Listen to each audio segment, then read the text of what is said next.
আসসালামু আলাইকুম রহমতুল্লাহ আমি মোহাম্মদ মামুন রশিদ হুজুর।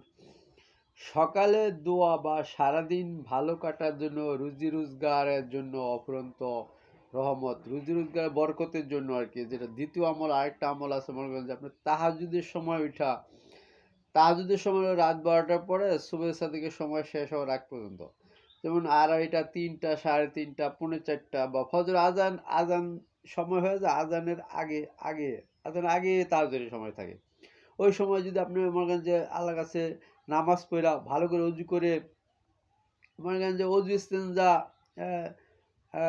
ইস্তেঞ্জা করে ভালো করে মেসক করে, তারপর অজু করে ভালো করে অজু করে দুই দুই করে 4 রাকাত কি 6 রাকাত নামাজ পড়লেন।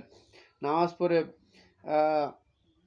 আল্লাহর কাছে চাইলেন যে আল্লাহ আমার সারাদিন ভালো করে কাটাইও, দিনে যে শারীরিক শান্তি, মানসিক শান্তি, রুজি রোজগারে বরকত দিও। যে প্রথমে যার কাজ নিয়ে না মিলছে, যে আল্লাহ নামাজ পড়া ফজর নামাজ, তারপর ফজর নামাজ পড়ে যেন প্রথমে যেন কাজটা পাইয়া যায়। যেমন তাহাজ্জুদের সময় আগেই বললে আপনি মনে করেন আল্লাহর কাছে চাইলে আল্লাহ কাজটা আপনি সহজ করে দেবে, কাজ সহজে পেয়ে যাবেন। অনেকে দেখেন কাজের সন্ধান করে কিন্তু কাজ সহজে পায় না। যেমন ঢাকা শহরে দেখছি অনেকে ঘুরতেছে ঘুরতেছে, কাজ আর মিলে না, এই যে এখানে যায় ওখানে যায়, কাজ আর মিলতেছে না। এরকম এরকম এরকম তাহাবাজি হবে না যদি আপনি তাহাজ্জুদের সময় আল্লাহর কাছে আগেই চান, ঠিক আছে না? কারণ আল্লাহর লগে ম্যানেজ করলে সবচেয়ে বড় ম্যানেজ, সবচেয়ে বড় গার্জিয়ান হলো আল্লাহ, সবচেয়ে বড় অভিভাবক হয়েছে আল্লাহ তাআলা, সবচেয়ে বড় বড় ভাই হলো আল্লাহ। মনে করেন আল্লাহ তার ভাই বলা যাবে না, কিন্তু কিন্তু যেমন উপকার করে না, ও সিরা উপকার করে, বা বড় বড় লোক যারা সরকারি পোস্টে যারা আছে তারা যেমন উপকার করে দেন আপনারে, একটা কলমে খোঁচা দিয়ে উপকার করে দিতে পারে, বা একটা কথা বলে যে ওরে ও আমার খালতো ভাই লাগে, ও আমার মামাতো ভাই লাগে, এই করে আপনার আপনার চাকরি দিয়ে দিল আপনার, বা অনেক সময় জেলে গেল পার করে দিল, জেল থেকে বাইর করে একটা কথা কইয়া বা একটা সিগনেচার দিয়ে করে দেওয়ার ছেড়ে দেন, কইয়া দিল। কিন্তু চাকরি ক্ষেত্রে এটা আপনি যদি তাহাজুদ পড়ে যদি আল্লাহর কাছে চান, আল্লাহর কাছে চাইলে আল্লাহ যদি আপনি মনে করেন যে সহজ করে দেয়, নিশ্চিত করে দেয়, 100% একদম শিওর করে দেয়, তাহলে মনে করেন যে কেউ আর ফিরে বাধা দিয়ে রাখতে, আপনার ওইটা থেকে বাধা দিয়ে রাখতে পারবে না, তখন মাস্ট হয়ে গেছে গা। কারণ আল্লাহ এমন, আল্লাহ শক্তি হলো বড় শক্তি।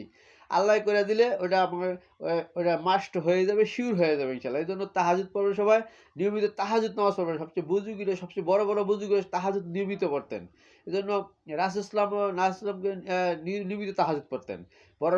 বড় বড় ওলামায় যারা গাউস কুতুব পীর, মাযহাব যারা আউলিয়া গাউস কুতুব, তারা নিয়মিত তাহাজ্জুদ পড়তেন। তাহাজ্জুদ নিয়মিত পড়বেন।